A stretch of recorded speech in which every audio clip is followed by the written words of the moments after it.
नमस्कार, आप सभी का स्वागत है जीके मिलेनियर्स में। तो आइए दोस्तों, आज हम बात करने वाले झारखंड के एक महत्वपूर्ण टॉपिक को लेकर आए हुए हैं और आज हम बात करने वाले झारखंड की जनजातियों में 24वीं जनजाति पढ़ेंगे, कोल जनजाति के बारे में। बता दें कि इससे पहले हम 23 जनजातियों को पढ़ चुके हैं। अगर आप हमारे पिछले क्लास को नहीं देखे हैं तो आप हमारे चैनल के प्लेलिस्ट में जाकर सारे क्लास को आप देख सकते हैं। आइए आज हम बिना समय गवाए हुए शुरू करते हैं आज के इस महत्वपूर्ण क्लास को। बात करेंगे आज हम एक झारखंड की महत्वपूर्ण जनजाति कोल जनजाति के बारे में। बता दें कि कोल जनजाति जो है वो झारखंड की 32वीं जनजाति के रूप में माना जाता है। तो अगर पूछा जाए आपसे कि झारखंड की 32वीं जनजाति किसे माना जाता है तो वो कोल को। झारखंड की 31वीं जनजाति जो है वो कवार जनजाति को माना जाता है। तो याद रखिएगा, अगर 31वीं पूछा जाए 31वीं जनजाति तो वो आपका कवार होगा और वहीं अगर 32वीं जनजाति पूछा जाए 32वीं जनजाति पूछा जाए तो वो आपका कोल होगा। इन दोनों जनजातियों को बता दें कि 8 जनवरी 2003 को इन्हें कह सकते हैं कि जनजाति के रूप में शामिल किया गया। भारत सरकार ने 8 जनवरी 2003 को कोल जनजाति को 32वीं जनजाति के रूप में घोषित किया गया, यानी कह सकते हैं कि कोल को 32वीं जनजाति के रूप में घोषित किया गया। और विधि न्याय मंत्रालय जो कि दिल्ली में कह सकते हैं कि भारत सरकार के द्वारा इसकी मान्यता दिया गया। और बात करेंगे कि झारखंड में कुल 32 जनजातियों में 8 आदिम जनजाति जो है वो इसके बाद हम चर्चा करेंगे। इसलिए आज हम भले ये 32वीं जनजाति लेकिन अभी तक हम पढ़े हैं वो 23 जनजाति रूप में पढ़ चुके हैं और आज हम बात करने वाले हैं 24वीं जनजाति। इसके बाद जो बचा 8 जनजाति बच जाता है, 8 जो बच जाता है वो आदिम जनजाति के रूप में माना जाता है, आदिम जनजाति के रूप में। तो उन सभी को हम एक साथ अलग करके पढ़ेंगे। इन 8 आदिम जनजाति को इसके बाद हम पढ़ेंगे। तो 24 प्लस 8 उन सभी चीज को हम बाद में इसकी चर्चा कर लेंगे। तो 8 आदिम जनजातियों को भी हम एक एक करके ही समझेंगे, क्योंकि एक साथ 2 या 3 जनजाति पढ़ लेने के बाद क्या होता है कि आप एक साथ कवर भी नहीं होगा और काफी होच-पोच हो जाता है। इसलिए आप जब भी पढ़ें तो एक एक करके सभी चीजों को समझें। जब आपका पूरा कवर हो जाता है उसके बाद फिर आप एक साथ पढ़ने का प्रयास करें और एक दूसरे से ये लिंक किए हुए आप पढ़ें तो ज्यादा आसान होगा, क्योंकि जब आप एक एक करके सभी चीजों को अलग अलग समझते हैं तो आपको बहुत ज्यादा कठिन होता है। लेकिन एक दूसरे से जब आप लिंक करके पढ़ेंगे तो वहां से क्या क्या आप आसानी से सारी चीजों को लंबे समय तक याद रख पाएंगे। तो आप कभी भी इसको देखें तो शुरू से आप संथाल जनजाति से शुरुआत करें और शुरू से लेकर एक एक करके आगे बढ़ते जाएं। आपको निश्चित ही यहाँ से सारे क्लास आपको पसंद आएगा और आप आसानी से यहाँ से सारे क्लास को कह सकते हैं कि सारी चीजों को आप आसानी से समझ सकते हैं। बात करें इनकी समूह में तो प्रजाति समूह की दृष्टि से ये प्रोटो ऑस्ट्रेलॉइड प्रजाति समूह के अंतर्गत आता है। तो अगर पूछा जाए कि कोल जनजाति जो वो किस प्रजाति समूह के अंतर्गत आता है तो वो प्रोटो ऑस्ट्रेलॉइड प्रजाति समूह के अंतर्गत आता है। अगर बात करें इनकी भाषाओं का तो इनकी भाषा तो कोई फिक्स तो नहीं है, लेकिन कहीं ना कहीं इनकी भाषा माना जाता है कि संथाली भाषा जो है वो कहीं ना कहीं उससे मिलता जुलता माना जाता है।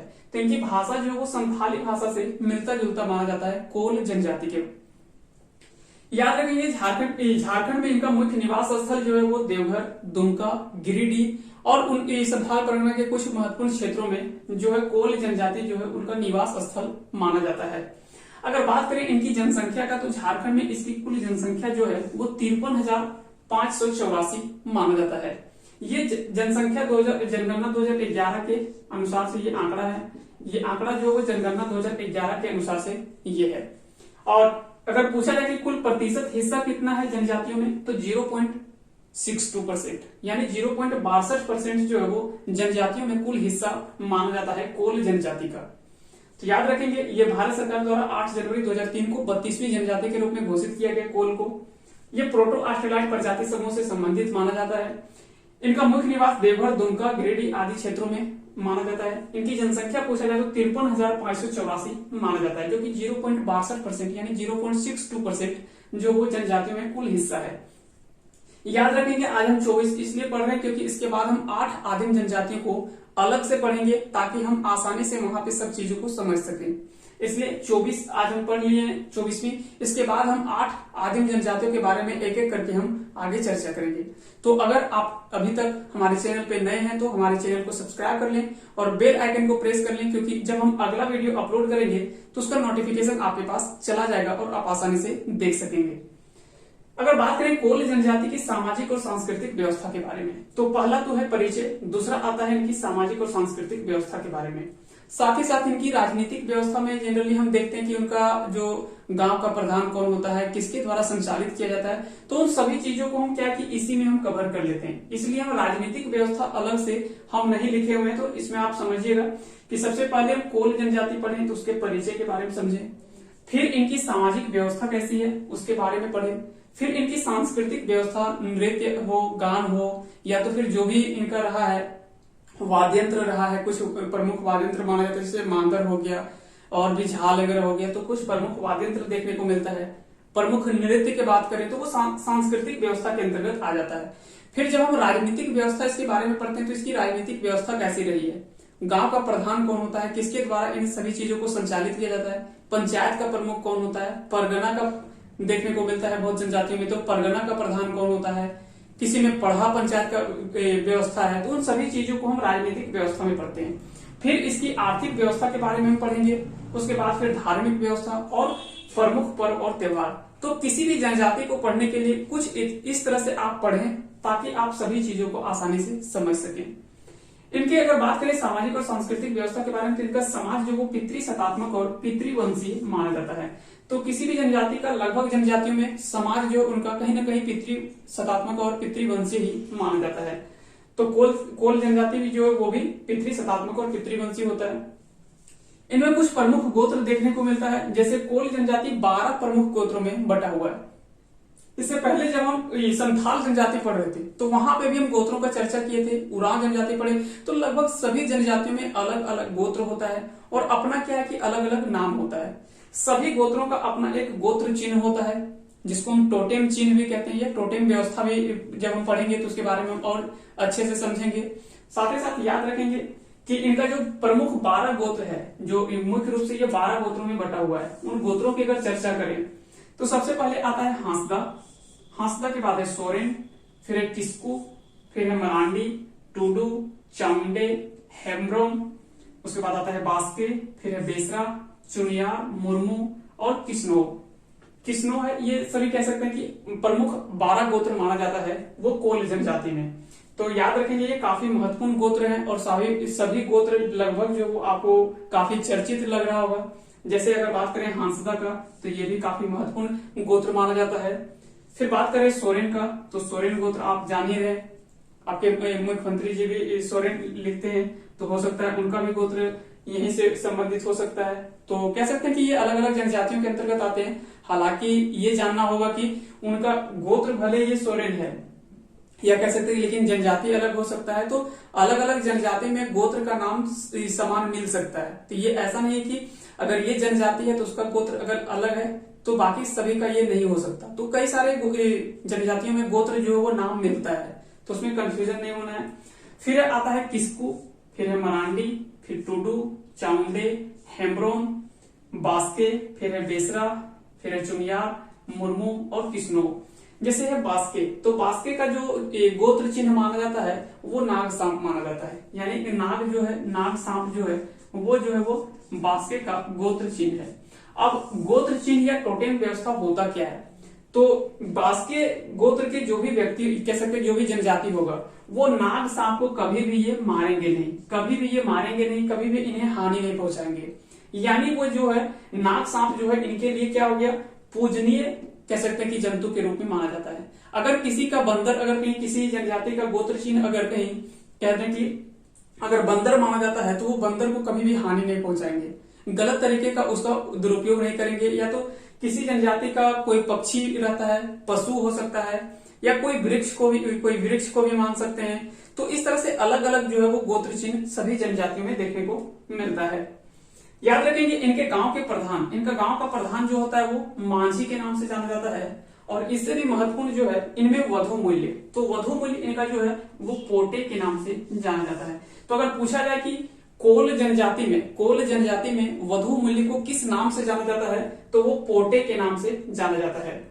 तो याद रखेंगे, कवार जनजाति में हम पढ़े थे कि कवार जनजाति में सुखदाम वधु मूल्य के नाम से जाना जाता है। वधु मूल्य जो है वो कवार जनजाति में सुखदाम के नाम से जाना जाता है। तो उसी तरह से कोल जनजाति में अगर बात करें तो वो पोटे के नाम से जाना जाता है। तो इस तरह से आप सभी को अलग अलग करके पढ़ेंगे तो आप ज्यादा आसानी से याद रख सकेंगे। जैसे कोल है और शब्द याद पकड़ेंगे कोल और पोटे, तो पोटे आप आसानी से याद रख सकते हैं। जैसे किसी व्यक्ति को हमने बात किया, वो हमसे गुस्सा है तो उसको हमको मनाना है, तो उसको पोटे यानी पोटना कह सकता है। तो हमने क्या किया, उसे कॉल किया, उसे कॉल किया और उसे पोटने का प्रयास किया क्योंकि वो हमसे गुस्सा है। तो याद रख सकते हैं कि पोटे जो है वो कोल जनजाति का वो वधु मूल्य है। तो इस तरह से भी आप याद रख सकते हैं। आपको जिस तरह से याद हो, अगर पढ़ के भी याद हो जाता है तो बहुत अच्छी बात है। अगर ये नहीं याद होता है तो कोई की पॉइंट को पकड़े, यानी कोई पॉइंट को पकड़े, कोई की पॉइंट को पकड़े और वहां से आप याद रख सकते हैं, या ट्रिक के माध्यम से याद रखें, या जैसे भी आपको समझ में आता है और जिससे आप याद रख सकते हैं लंबे समय तक, उन प्रक्रियाओं का आप प्रयोग करें और आसानी से पढ़ते जाएं। साथ ही साथ जब हम सारी जनजातियों को जब हम पढ़ लेंगे तो उसके बाद क्या है कि एक साथ हम ये सारे वधु मूल्य जितने भी जनजातियों में है, तो सारे वधु मूल्य को एक साथ देख लेंगे। जिनमें भी सर्वोच्च देवता जिनके हैं उन सभी सर्वोच्च देवता को एक साथ हम देख लेंगे। और भी इनमें जो जो आधार है, कह सकते हैं कि जो प्रजातीय समूह के आधार पर, ये सभी तो हम पहले चर्चा कर चुके हैं, लेकिन एक बार फिर से हम टेबल के रूप में सभी चीज को एक जगह संग्रह करके पढ़ लेंगे। फिर अगर बात करें, इनमें विधवा विवाह की प्रथा भी देखने को मिलता है। तो कोल विवाह में क्या, कोल जनजाति में क्या है कि विधवा विवाह का भी प्रचलन देखने को मिलता है। कई जनजातियों में विधवा विवाह का प्रचलन देखने को मिलता है, जो कि सगाई या तो फिर संगाई के नाम से जाना जाता है। तो सगाई के नाम से विधवा विवाह या परित्यक्ता विवाह के नाम से, कोई कह सकते हैं कि विधवा या परित्यक्ता विवाह को सगाई विवाह के नाम से जाना जाता है, सगाई के नाम से जाना जाता है।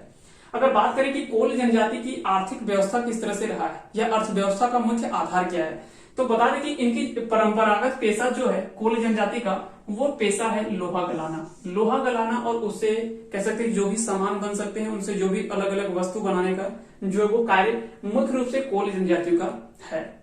लेकिन अगर वर्तमान में अगर देखा जाए कि वर्तमान में कोल जनजाति क्या सिर्फ इसी पर निर्भर है, तो नहीं, वर्तमान में ये कृषि और मजदूरी कार्य भी किया करते हैं।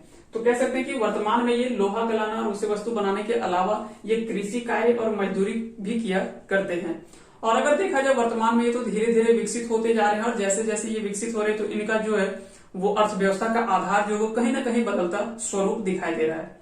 क्योंकि हम जान सकते हैं कि आज सरकारी नौकरियों में भी इनका प्रमुख योगदान देखने को मिलता है अलग अलग क्षेत्रों में, और कई बिजनेस के रूप में कह सकते हैं कि व्यापार की दृष्टि से भी वो अलग आगे बढ़े हैं, और भी कई आधार पर ये अलग अलग क्षेत्रों में भी इनका प्रसार धीरे धीरे हुआ है और ये धीरे धीरे विकसित होते जा रहे हैं।